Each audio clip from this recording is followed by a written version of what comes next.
En la Biblia se dice que fue una época oscura de la historia del mundo. Dios solo veía maldad y corrupción. Era muy dudoso que la humanidad siguiera existiendo. El cuento de Noé y del diluvio es uno de los más bonitos del Antiguo Testamento.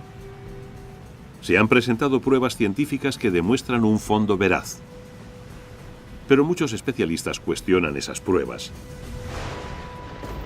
¿Se llegó a dar un diluvio tan poderoso como para erradicar toda vida en la Tierra? ¿Es posible que queden restos del arca de Noé? ¿Qué importancia tiene el monte Ararat y por qué le interesa tanto a la CIA? ¿Nos acercará la tecnología de vanguardia a solucionar los misterios de Noé y su diluvio?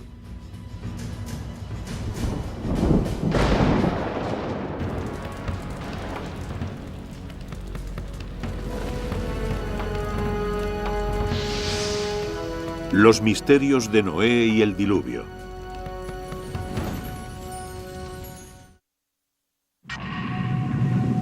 A lo largo de la historia de la humanidad han surgido numerosas historias sobre inundaciones cataclísmicas que se llevaban a la humanidad por delante.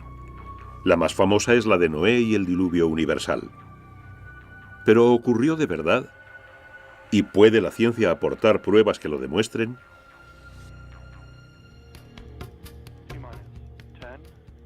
T-10, 9, 8, 7, 6, 5, 4, 3, 2, 1. Ignición y despegue. Despegue de un cohete Boeing Delta II que transporta el globo digital QuickBird, el mayor satélite comercial de alta definición del mundo. Las asombrosas cualidades del QuickBird han sido requeridas para resolver un misterio de más de 2000 años. Parte de su misión consiste en sobrevolar el monte Ararat, en el noreste de Turquía, de quien muchos dicen que fue el lugar en que acabó el arca de Noé. Tercera fase. Confirmamos el giro en el vídeo. Nos ha salido una separación bonita y sin pegas. Se espera que la captación de imágenes por satélite revele de una vez por todas los secretos que albergan las laderas del monte. El QuickBird es solo uno más dentro del desfile tecnológico que desde hace 50 años examina este remoto y vedado lugar. El 17 y 18 de junio de 1949, un avión del cuartel general de la Fuerza Aérea Norteamericana en Europa volaba en misión secreta de reconocimiento en paralelo con el monte Ararat, en Turquía, a unos 4.200 metros. En el curso de esa misión captaron una enorme anomalía que sobresalía como saliendo del hielo. Es muy rectangular, muy ancha y presenta unos puntos negros simétricos. Hay puntos simétricos en esta anomalía, que muy bien pudieran ser cuevas o algo más interesante. Las fotos de 1949 se tomaron al principio de la Guerra Fría. Aunque su intención era localizar posiciones militares soviéticas, la cámara del B-29 captó inesperadamente una gigantesca anomalía que sobresalía del casquete de hielo del monte Ararat a unos 4.700 metros. Hubo infinitos rumores por todo Washington sobre si la CIA estaba investigando el caso de la llamada anomalía del Ararat. En los siguientes 20 años se siguieron tomando fotos de la anomalía desde aviones y desde satélites. Todas se clasificaron alto secreto. Sin embargo, la CIA nunca ha reconocido oficialmente la existencia de tal anomalía. El monte Ararat está en el más remoto rincón oriental de Turquía, justo al lado de Azerbaiyán, Armenia e Irán. Desde el punto de vista geoestratégico, no es buen barrio. La antigua Unión Soviética queda a unos 18 kilómetros y tienes a Irán a 29 kilómetros. De modo que el monte Ararat ha sido una zona militar restringida en los últimos 50 años. El monte Ararat en sí mismo alcanza los 5.200 metros, por lo que es un pico muy impresionante, muy ancho. En términos de volumen, puede que sea una de las montañas más grandes de la Tierra. Dada la altitud de la montaña, se producen todo tipo de variaciones climáticas según se asciende. Está recubierta de nieve la mayor parte del año, a veces con numerosas capas de hielo. Al pasar los años, se van formando capas de hielo una sobre otra, de modo que buena parte del hielo está formado por capas de hielo que se han ido depositando. Observarán que hay muchas nubes en esa zona. Es una característica bastante permanente. El clima del monte Ararat es muy difícil de determinar y ha sido otra de las características que han impedido que expediciones a gran escala visitaran la zona. A pesar de las brutales condiciones, algunos han arriesgado sus vidas por saber qué había en la montaña. En el 275 a.C., el historiador Berosus declaró que había un barco en la cima del Ararat. Incluso en el siglo XIII, el muy viajado Marco Polo afirmó que había visto el arca de Noé allí mismo. Muchos otros siguieron sus pasos. ¿Por qué se pone la gente a buscar algo? Quiero decir, ¿por qué limitarnos al arca? También hay gente que busca el grial. Hay quienes buscan la Vera Cruz. A la gente le encanta tener algo tangible en lo que puedan poner la mano. Si se pueden encontrar piezas del barco y se pudiera estar razonablemente seguro de ellas en Turquía o en el monte Ararat, estaría demostrado más allá de toda duda razonable que la historia ocurrió. Entonces reflejaría adecuadamente la palabra de Dios. Si pudiéramos apuntar exactamente dónde se encuentra el arca, entonces sabríamos con seguridad que el texto bíblico es un auténtico texto histórico. El primer buscador moderno del arca fue un profesor alemán, el doctor Friedrich Parrot. En 1829 visitó el monasterio de Smiatzin, al pie del monte Ararat. Declaró que los frailes le habían enseñado maderas, manuscritos y objetos originarios del arca de Noé. Su libro impulsó a muchos otros a realizar el duro viaje a la montaña para ver lo que allí había. En 1955, el industrial francés Fernand Navarra, acompañado por su hijo, escaló la ladera noroeste del monte Ararat en busca del arca. Entraron por una falla del glaciar y descubrieron un trozo de madera de 1,5 metros. No se trataba de un tronco, sino de un trozo obviamente cortado con una herramienta. La película de Navarra y su libro El arca de Noé, Yo lo toqué, provocaron una sensación internacional. Pero el descubrimiento se había realizado a más de 300 metros por debajo de la anomalía del Ararat. Y cuando se realizó la datación por carbono, se llegó a la conclusión de que era de los siglos IV o V a.C., es decir, demasiado reciente para venir del diluvio. La llamada de Dios también ha hecho subir a muchos otros por la helada ladera del Ararat. Mi amigo James Irwin fue el piloto del módulo lunar del Apolo 15. Caminó sobre la Luna y allí recogió muestras. Mientras paseaba por la Luna, se fijó en una piedra especialmente brillante y blanca. Mira eso, a que no sabéis lo que acabamos de encontrar. Creo que hemos encontrado lo que venimos a buscar. Una piedra, sí señor. Se acercó y enseguida comprendió que esa piedra iba a tener mucha importancia. De hecho, los geólogos la llamaron más tarde Piedra de la Génesis, porque era muy importante. Nos informaba sobre la génesis de la Luna. Jim Irwin me dijo más tarde, te lo juro por Dios, sentí como si alguien, y naturalmente, ¿quién podía ser sino Dios?, me tocara en el hombro y me dijera, mira eso. De modo que se obsesionó con la idea de que la inspiración divina le había hecho fijarse en esa roca y traerla de vuelta. Irwin, que siempre había sido hombre religioso, se hizo aún más devoto cuando volvió a la tierra. Sintió la inspiración de escalar el Ararat para buscar el arca de Noé. Me dijo, subí y no pude escalar ni por allí ni por allá, pero juro por Dios que vi una gran extensión, como sobrelevada en el centro y con costillas alrededor, como si se hubiera cogido en esa gran barca y se le hubiese dado la vuelta y la hubiesen dejado allí en donde dejó marcas. Hizo un segundo viaje para tratar de alcanzar esa zona, pero desgraciadamente se cayó en ese segundo intento y al final murió de sus heridas. De modo que hay gente que cree firmemente en esa idea. Él fue uno de los que tuvieron que ir para demostrarlo. y le costó la vida.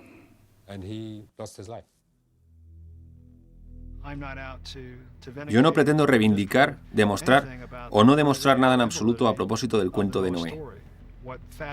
Lo que me fascina y me intriga es que nuestros servicios de espionaje se hayan interesado tanto por esta anomalía. Y es que es muy misteriosa. ¿Qué es la anomalía del Ararat? ¿Una formación natural de rocas? ¿Un avión estrellado? ¿Una antigua fortaleza? ¿O, como mucha gente cree, una antigua nave? ¿Podría ser una parte del arca original? ¿O podrá demostrar lo contrario la tecnología del siglo XXI?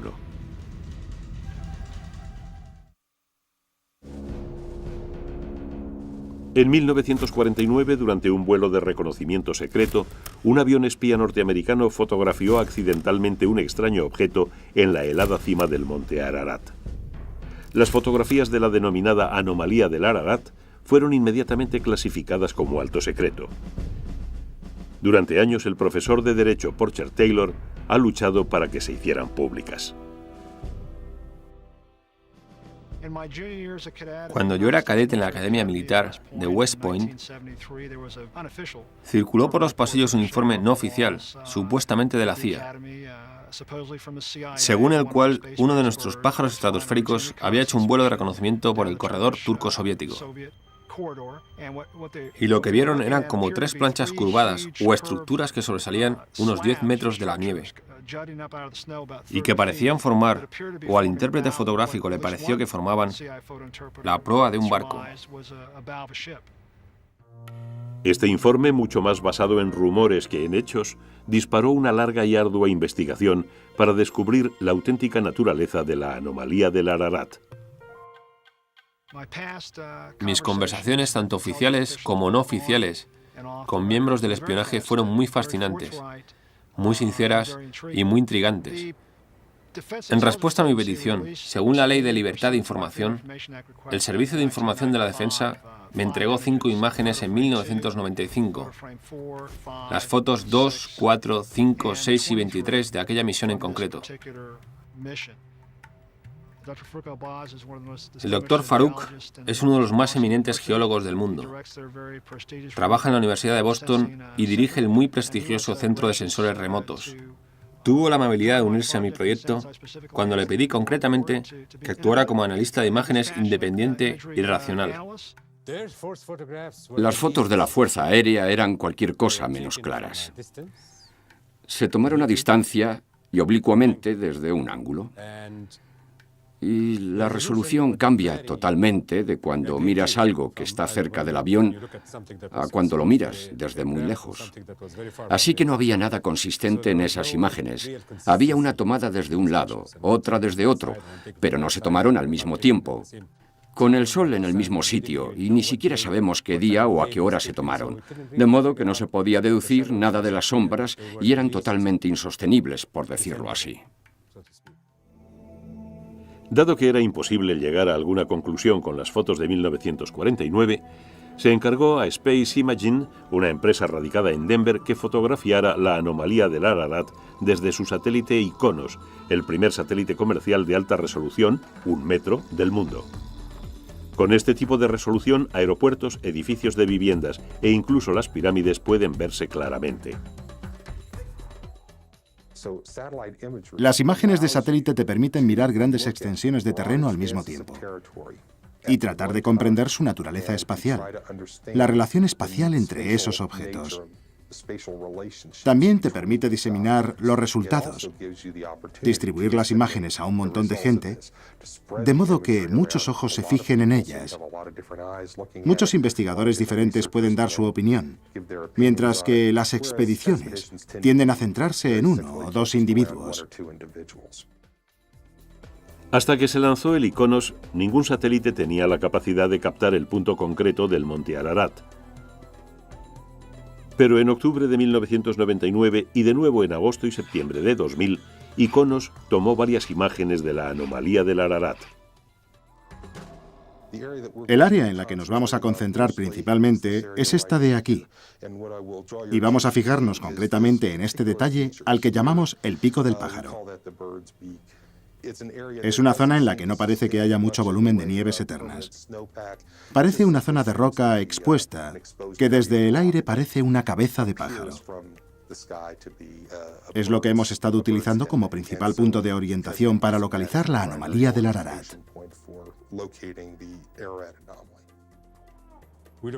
Primero observamos la imagen terrestre que cubre toda la región, de modo que podemos ver la topografía y su relación con el ángulo de incidencia del Sol y, por tanto, con las sombras. Eso es importante. Mucha gente no lo tomaría en consideración, pero es muy importante. Empecé a investigar el Ararat y cómo caían las sombras en las diferentes cornisas. Estamos mirando a una cresta volcánica. La anomalía y dos zonas en las que hay marcas representadas por un entorno de terrazas nevadas y en esta zona una corona de nieve.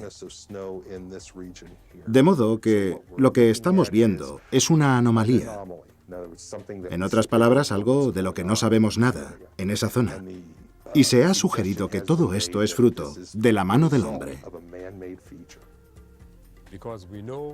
Porque sabemos qué día y a qué hora se tomaron, podemos medir y calcular, si tenemos el ángulo de incidencia del Sol, la longitud de la sombra. Nos resultó muy fácil mirar estas imágenes de satélite e interpretarlas en tanto que geólogos. Puede ser una simple sombra, puede ser algo, puede ser roca desnuda o algo que está encima de la nieve. Pero debo decir que esta última posibilidad es muy improbable. Cualquier cosa que se haya posado sobre la cresta o que se haya construido sobre la cresta debería de estar cubierta desde hace tiempo por la nieve que ha caído después. De modo que todo lo que busquemos por aquí tiene que estar bajo la nieve, no encima de la nieve.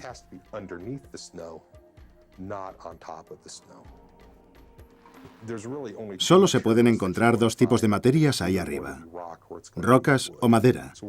Si miramos estas puntas de aquí y las insertamos en el contexto del Arca de Noé, podríamos decir que se trata de mástiles, es decir, elementos del barco que se han roto.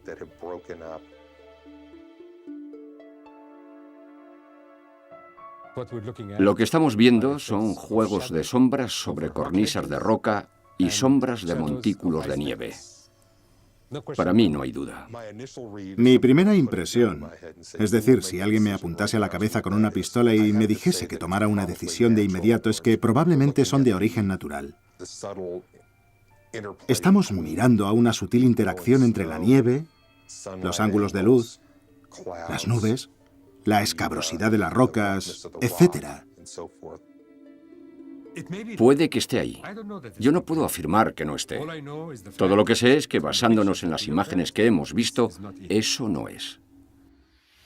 Desde 1991, el gobierno turco ha cerrado el acceso al monte Ararat por razones de seguridad. Todo esfuerzo que pretenda revelar los secretos ocultos de la montaña requerirá una tecnología más avanzada.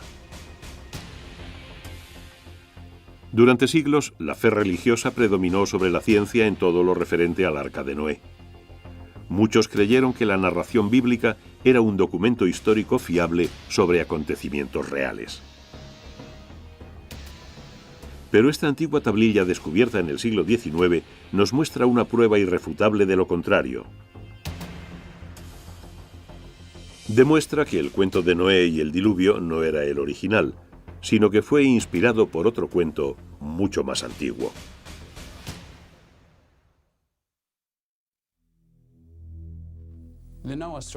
El cuento de Noé contiene todos los elementos principales del folclore: una amenaza contra la humanidad, el sentido de la precariedad de la vida, peligro y la posibilidad de relacionarse con lo numérico, es decir, con lo divino. Este cuento bíblico sobre el mal, el castigo, la supervivencia y el renacimiento se ha convertido en un elemento esencial de la historia sagrada de la civilización occidental. Los que consideran que se trata de una verdad literal creen que se trata de un informe sobre cómo toda vida estuvo a punto de desaparecer de la faz de la Tierra. El cuento de Noé es intenso pero corto. Solo ocupa los capítulos 6 a 9 del libro del Génesis. Este Dios bíblico tan particular toma la decisión de hacer algo con la humanidad, porque ésta se inclina hacia el mal. Y si nos queda alguna duda al respecto, basta con leerse el capítulo 8.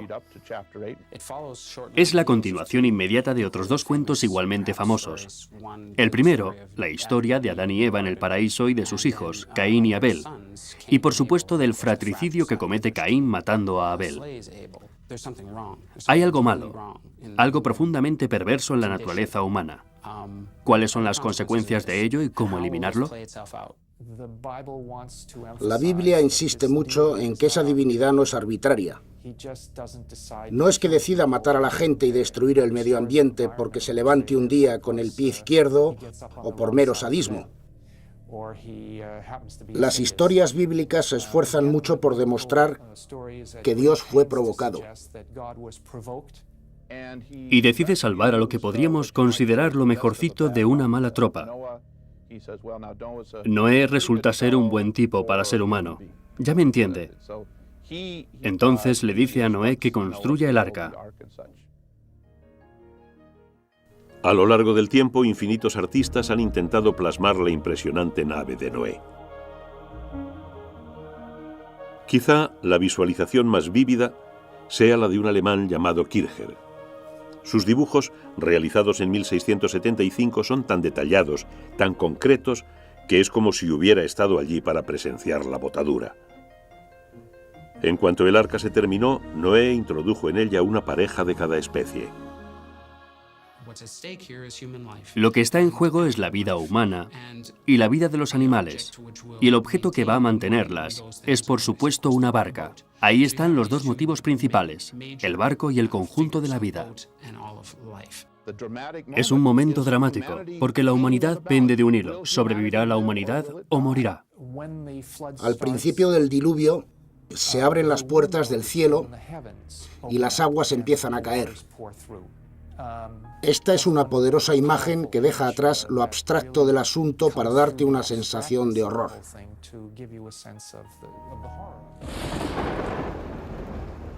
La Biblia dice que pereció toda carne y todo lo que pulula sobre la tierra. Solo quedaron Noé y los que iban con él en el arca. Finalmente varó el arca sobre los montes de Ararat. Noé envió primero a un cuervo y luego a una paloma para encontrar tierra firme. La paloma volvió con una rama de olivo, señal de que las aguas habían descendido. Noé y su familia salieron del arca para saludar a ese nuevo mundo feliz. El cuento de Noé y el diluvio es indudablemente potente, pero ¿es cierto? ¿Dónde, cuándo y cómo se originó? Incluso en su época era un icono cultural, mucho antes de que el primer narrador bíblico cogiera su cálamo y se pusiera a escribir la versión bíblica. Tenía ya siglos de antigüedad. Los retazos de tradición oral son como un mosaico que puede ensamblarse de diferentes maneras. La cultura hebrea los recibió de otras culturas orientales y finalmente los cristalizó, por decirlo así. Ordenó el mosaico en una nueva configuración acorde con su propia tradición. ¿Cómo se comunicaba la gente? Está claro que tuvieron que comunicarse hablando unos con otros.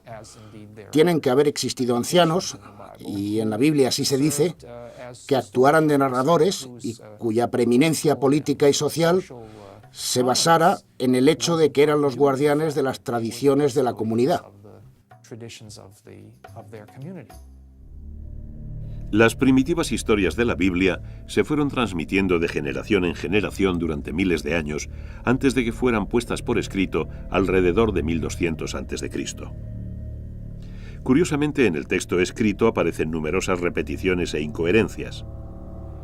Por ejemplo, en el Génesis 7, versículo 12 se dice: «Estuvo descargando lluvia sobre la tierra 40 días y 40 noches». Pero el versículo 24 afirma: «Las aguas inundaron la tierra por espacio de 150 días». ¿Por qué nadie se dio cuenta y lo corrigió? Está claro que no fue el resultado del esfuerzo de una persona que se sentó a escribir desde el versículo primero hasta el final. Se trató de un esfuerzo en el que en algunos casos se tomó material oral y en otros, desde luego, material escrito, para reordenarlos, reconfigurarlos y darles una presentación más armónica. La mayoría de los especialistas señalan la presencia de dos narraciones diferentes y parcialmente incoherentes en la historia de Noé. La fuente Y o yavística, la más antigua, y fechable alrededor del 1200 a.C., cuando las tribus de Israel se asentaron en lo que luego fue la tierra de Israel. Y la fuente S o sacerdotal, probablemente escrita después del 586 a.C., cuando los judíos fueron deportados a Babilonia. Lo que leemos actualmente en la Biblia de los Hebreos o Antiguo Testamento es una combinación, un esfuerzo por reunir las dos fuentes, Y y S, de modo que cuando se lee la historia se encuentran aparentes contradicciones. Es como si hubieran tomado Y y S y las hubieran barajado como cartas. Por un lado está Y y por el otro S. Las juntaron y tenemos, por ejemplo, 3 frases de Y y luego 3 frases de S, y así sucesivamente. Yo supongo, y no es que sea solo una suposición, es que no existe nadie a quien podamos preguntar, que los que reunieron las fuentes Y y S decidieron no discriminar cuál de las dos fuentes era la mejor, la más original, la más correcta. Decidieron juntarlas y que el lector o el oyente tomara su propia decisión, o bien insertar algunas marcas que están más allá de mi capacidad racional de comprensión para indicar cómo debían armonizarse. Los cuentos sobre el diluvio son comunes a numerosas culturas de todo el mundo. Solo en África estos mitos son relativamente más escasos. Hasta el siglo XIX los estudiosos estuvieron seguros de que la Biblia contenía la quinta esencia de la historia del diluvio, la fuente de la que habían salido todas las demás. Pero en 1853 se realizó un sorprendente descubrimiento que llevó a los especialistas a admitir que todo lo que sabían era erróneo. En las ruinas de la Biblioteca Real de Nínive, en el actual Irak, se desenterraron unos 25.000 fragmentos de antiguas tablillas babilónicas. Se fecharon alrededor de 1700 a.C., es decir, unos 500 años antes de que se escribiera el Antiguo Testamento. Las tablillas estaban escritas en una escritura llamada cuneiforme. Cuneiforme significa de forma triangular, y es la palabra que utilizamos para referirnos a la manera en que se escribía normalmente en tablillas de arcilla, en las que se escribía con una caña de junco. Se le dio este nombre porque los elementos individuales de cada signo parecen un triángulo alargado. En 1872, George Smith, un investigador del Museo Británico, se puso laboriosamente a unificar y posteriormente a traducir los trozos de puzzle de las tablillas babilónicas encontradas en Nínive. Una noche, Smith se encontró con un pedazo más grande del que solo una cara era legible. Quedó asombrado al leer la historia de un hombre que construyó un arca para huir de una inundación devastadora, que montó a bordo animales de todo tipo y que envió pájaros para comprobar si las aguas habían descendido.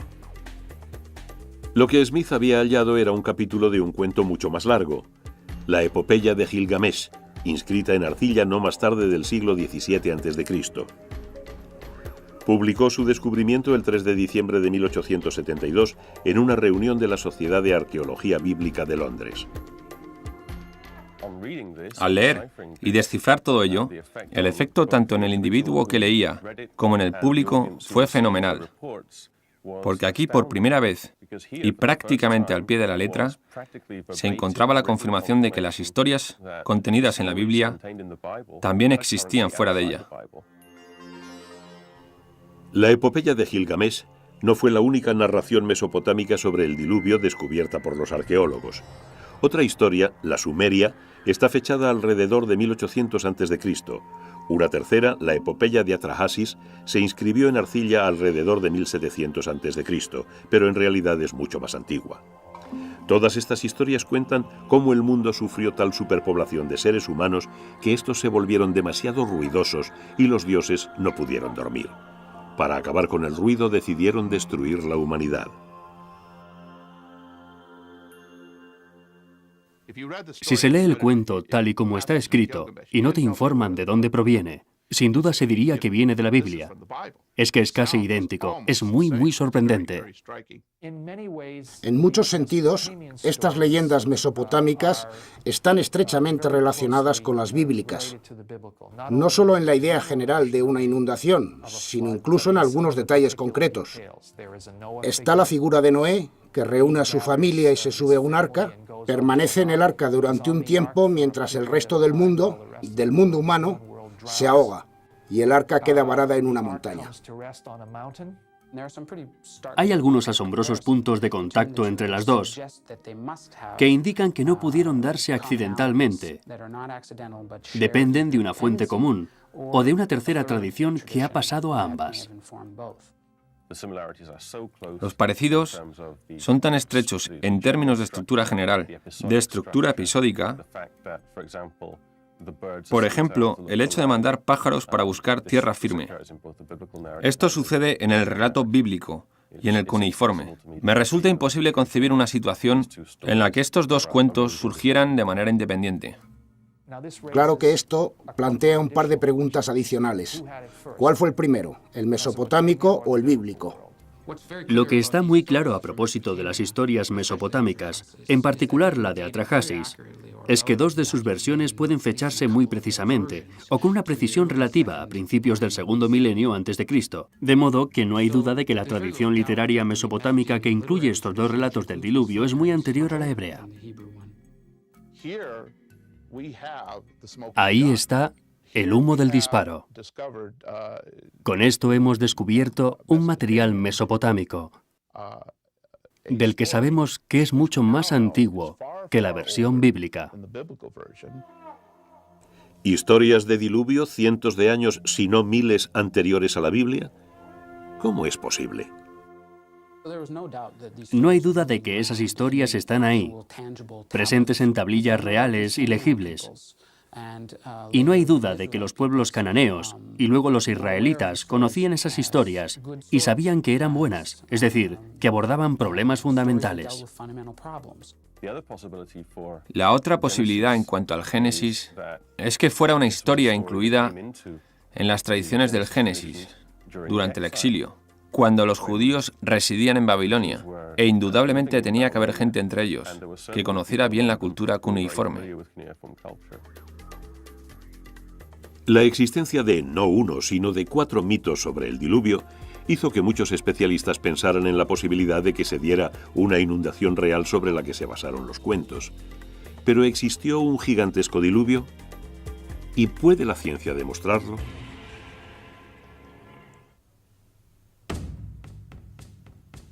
Durante siglos, muchísima gente ha tratado de hallar el eslabón perdido entre la Biblia y la historia. Algunos se concentraron en demostrar que existió el arca. Otros creyeron que lo mejor era encontrar la prueba de que se dio una inundación global. Entre ellos, Sir Leonard Bully, hijo de un pastor inglés y destinado a seguir sus pasos. En 1922 empezó a excavar en la antigua ciudad de Ur, antigua capital de Mesopotamia, situada actualmente en un rincón perdido de Irak. En 1929, Bully realizó un hallazgo inesperado. Empezó a excavar en las ruinas de un túmulo de Ur y abrió un espacio hasta unos 15 metros por debajo de la superficie del túmulo. En ese espacio abierto vio la oportunidad perfecta de investigar los primeros periodos de la historia de Ur. Atravesó varios estratos de periodos de ocupación. Entonces, llegó a una capa más espesa de suelo estéril. No había nada. Ningún resto de ocupación humana. Bully atravesó la capa estéril y llegó hasta los estratos inferiores, que al igual que los superiores mostraban rastros de ocupación humana. La capa de suelo estéril era la prueba de que alguna catástrofe había obligado a los habitantes de Ur a abandonarla por un espacio de tiempo indeterminado.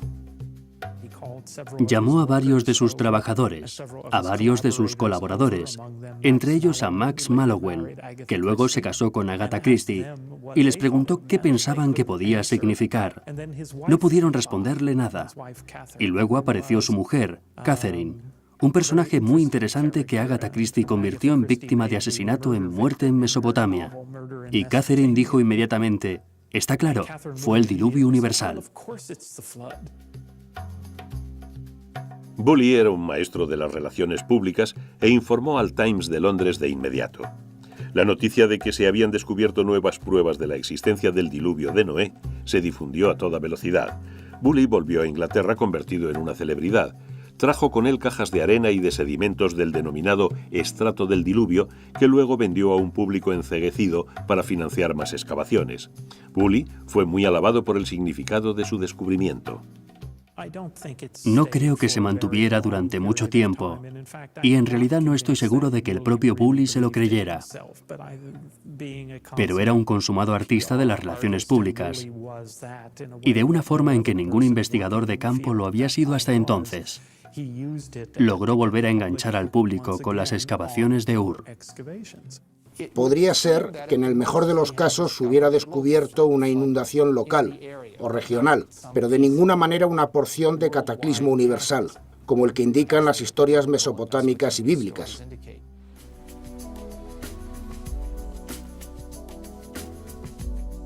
En 1997 se publicó una nueva teoría que cambió por completo la visión que tenía la gente, la prensa y los profesionales del diluvio y de Noé. Afirmaba que hace unos 7.500 años el nivel del Mediterráneo subió drásticamente.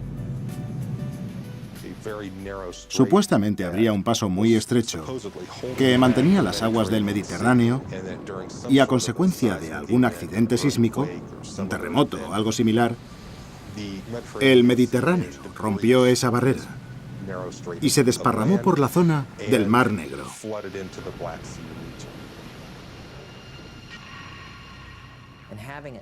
Al romperse, todo se derrumbó y el agua se desparramó por la zona derrumbada. Imaginemos una situación como la de las cataratas del Niágara, pero 10 veces más grande, con un gigantesco flujo de agua inundando el Mar Negro.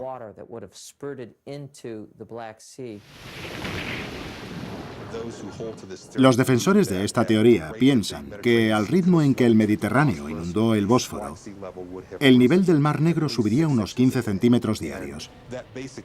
Eso significa básicamente que cualquier asentamiento que existiera en la actual zona del Mar Negro quedaría anegado casi de la noche a la mañana.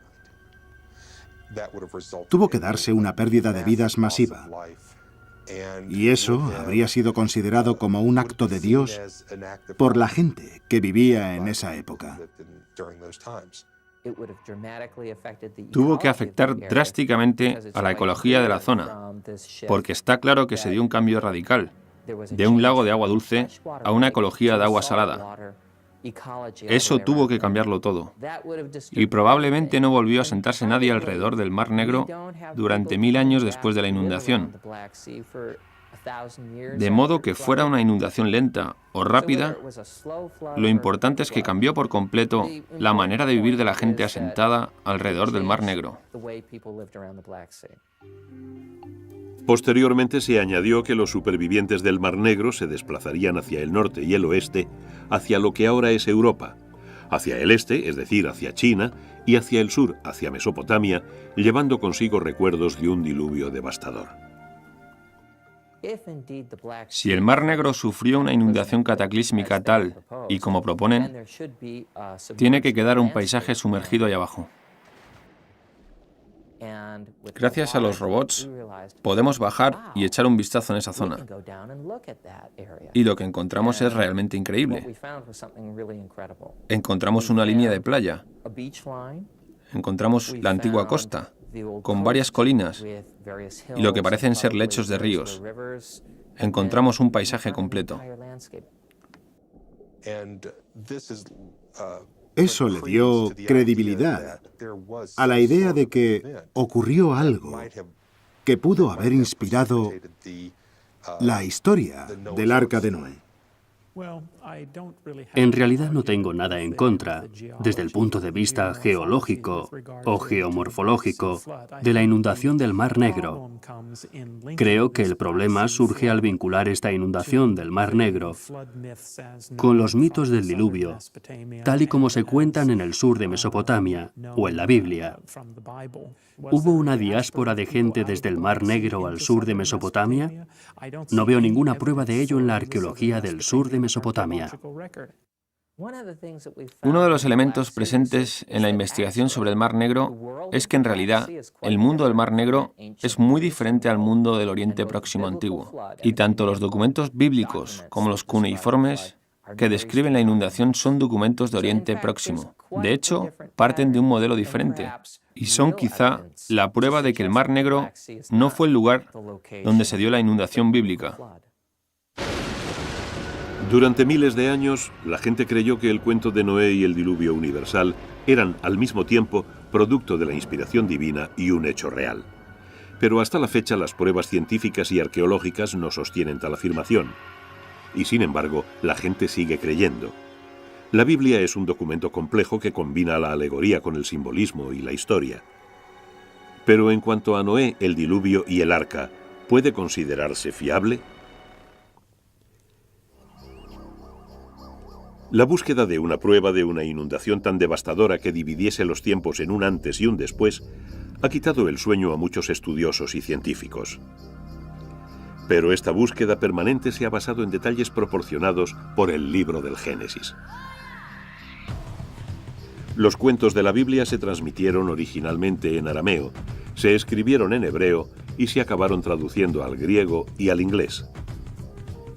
Este largo proceso ha servido para realzar los misterios de Noé y el diluvio. ¿Es verdaderamente una historia sobre gente y acontecimientos reales?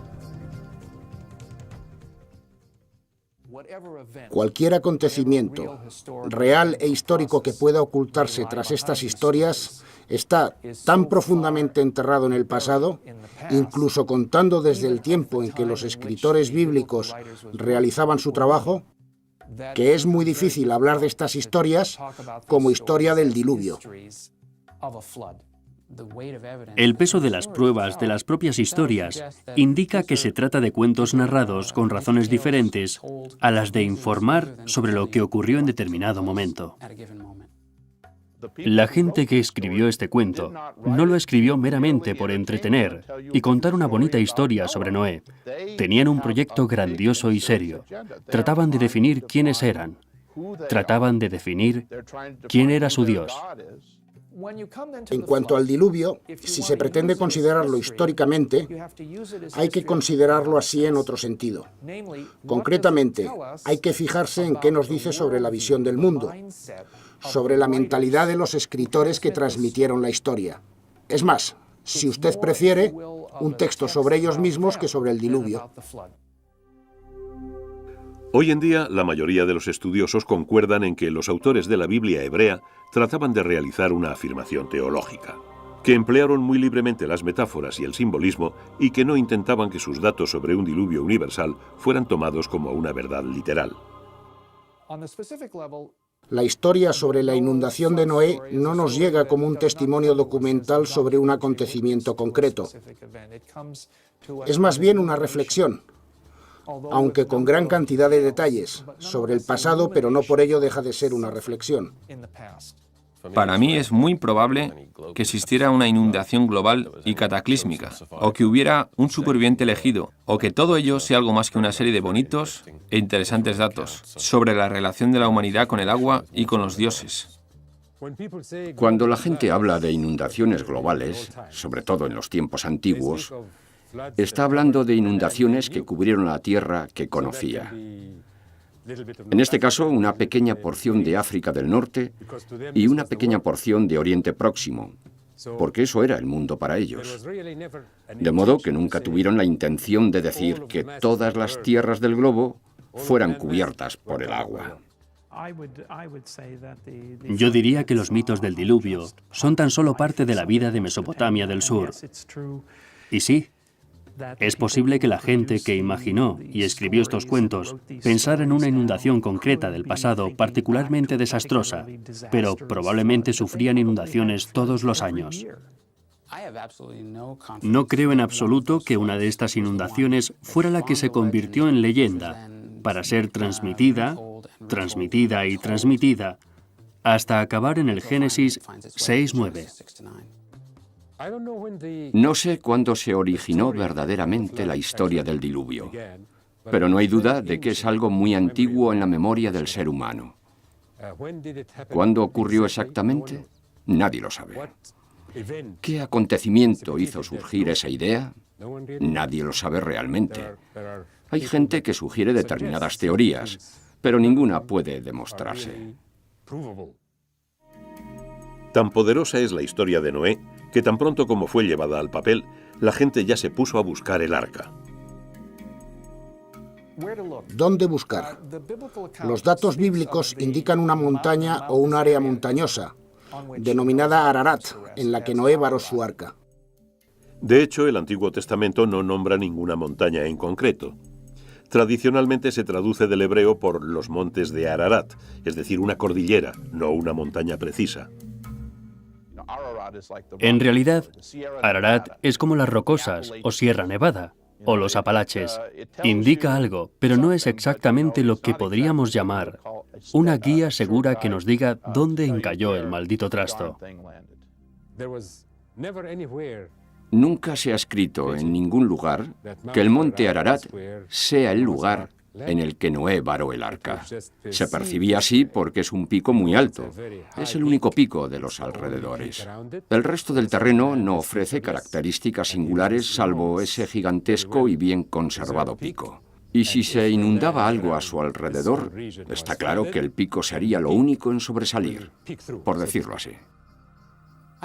Yo no me peleo con la gente que quiere ir allí y buscar el arca. Estoy totalmente convencido de que no la encontrarán. El instinto siempre está ahí. Quieres echarle mano. Tocar algo que esperas sea un vínculo con un mundo que por naturaleza no es muy remoto. Creo que es un impulso natural, pero es que a veces nuestra propia pasión por buscar nuestro pasado remoto nos impide encontrarlo.